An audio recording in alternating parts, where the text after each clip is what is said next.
This is video 2 of the NEISD Adult Education New Teacher Training Series. Welcome back. I hope you were able to complete the exit ticket activity for video 1. It is also my hope that this video will give you even more information about teaching in our program. Okay, moving on. The agenda for our time together in this video is to discuss more about the processes and procedures of our program. We'll touch on what is in our student handbook. There will be a brief discussion about teams, and I will be sharing some information about professional development in general and about the PD that is required as you begin your time with us. Let's start talking about our classes. The class size varies, but if your student attendance falls below 10 for 3 consecutive days, there is a real risk of our closing that class. You need to remind your students of that fact from day 1, and you need to remind them frequently during the term. Teachers are responsible for student attendance. There are several ways to encourage students to have regular attendance, and one way is to encourage the students to encourage each other. Use the buddy system and encourage the buddies to text or call each other when they must be absent, or if they realize their buddy is absent. You could have a table monitor. You can contact your students with the Remind texting system. If a student has been absent for more than 2 days, you must contact and record the reasons for their absence. See pages 12 and 34 in your SmartBook for the call log. If you have trouble getting a response or making progress, refer the issue to Shelley and/or Larry. By now, you've heard me ramble on using lots of things that sound like an exercise with the alphabet. Maybe it would be a good idea to let you in on our vocabulary and our acronyms. Turn to pages 28 through 30 in your SmartBook and maybe mark the pages for future reference. Although we've done our best, I'm sure that we have left out some acronyms, so be prepared to add to this list as time goes by. Our current class schedule looks like this. Classes are held Monday, Tuesday, and Wednesday, plus Saturdays. We have morning classes from 8:30 to 11, afternoon classes from 12 to 2:30, evening classes from 6:30 to 9, and Saturday classes from 9 to 12. You are expected to arrive at least 15 minutes prior to the start of your class and remain in the classroom for the duration of the class time. Although much of this goes without saying, it's good to be reminded that teachers should not fraternize with the students outside of class. Do not touch minor students or allow adult students to touch or fraternize with minor students. Never give your students a ride in your car or give them money. You are expected to attend all of your classes and not be tardy. Note that you will receive a verbal warning after 2 late arrivals and a written reprimand after 3. If you have to be absent, we will first try to combine classes with another teacher. The teacher receiving the extra students will be able to log an extra 1.25 hours for teaching that combined class.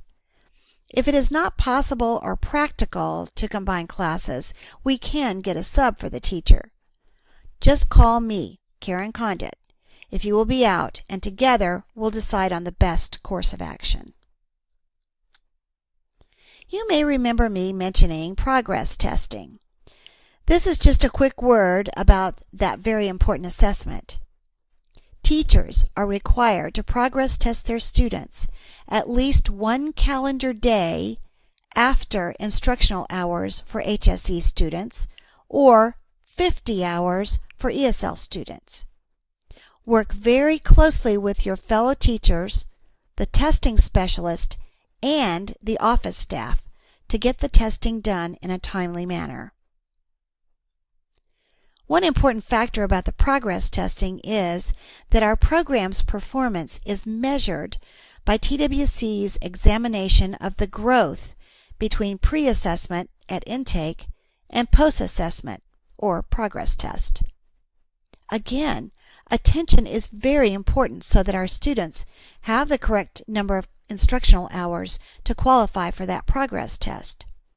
The progress test, in turn, is a measurement of our program's performance. You should receive a copy of the handbook that the students receive. In that book is a copy of the dress code and policies and procedures.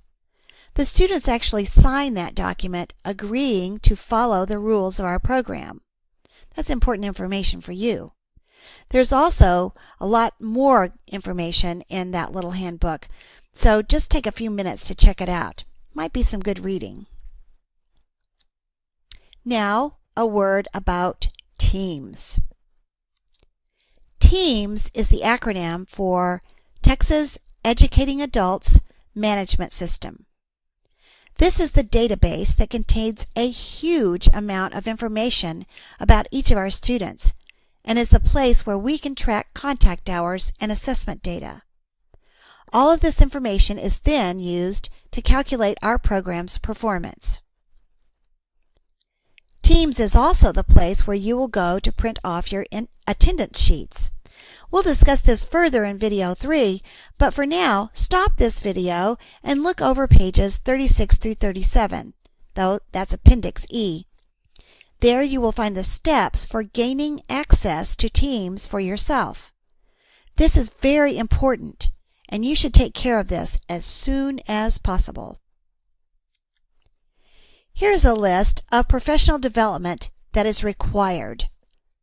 Please try to take care of this within the first 30 days of your employment with us.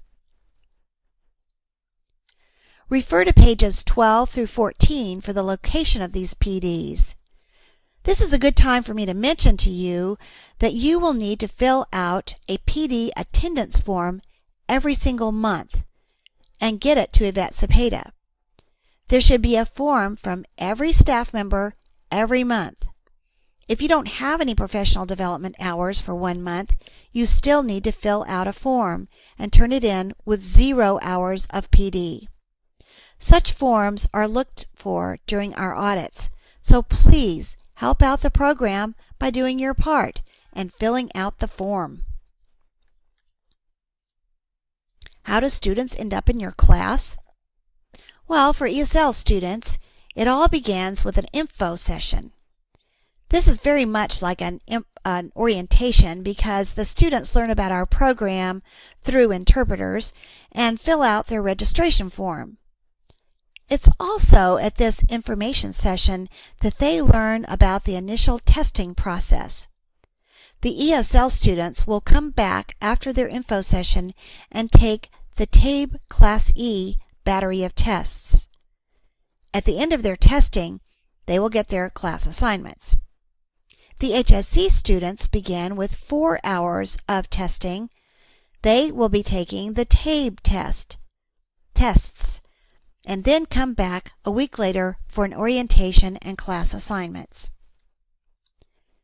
I mentioned earlier that progress testing is very important.